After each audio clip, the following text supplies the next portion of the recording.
এই 3টা দিনত যে সমন্বয় ক্ষেত্ৰ আছে এই সমন্বয় ক্ষেত্ৰৰ এক ৰূপ হৈছে এই ভাগৱত শোভাযাত্ৰা। ইয়াত গুৰুজনাই যেনেধৰণে কৈ আহিছিল যে জাতি জনগোষ্ঠী বৰ্ণ ধৰ্ম নিৰ্বিশেষে সকলোকে একেলগে আঁকোৱালি লৈ এখন বৰ অসম গঢ়াৰ চিন্তা কৰিছিল।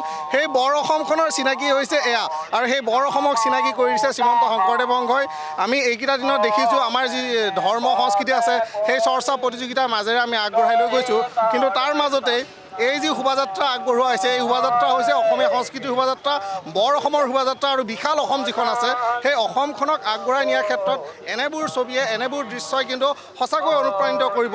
যি সময়ত ধৰ্মৰ নামত বিভেদ হৈছে, বিভিন্ন ধৰণৰ বিভেদ হোৱা দেখিবলৈ পোৱা গৈছে, সেই সময়তে কিন্তু শ্ৰীমন্ত শংকৰদেৱ সংঘই সদায় এক নিদৰ্শন দেখুৱাই আহিছে। শ্ৰীমন্ত শংকৰদেৱ সংঘই সদায় এক নজিৰ স্থাপন কৰিছে যে সমাজখনক সদায় এক কৰি ৰাখিব লাগে, সমাজখনক সদায় একগোট কৰি আঁকোৱালি লৈ যাব লাগে।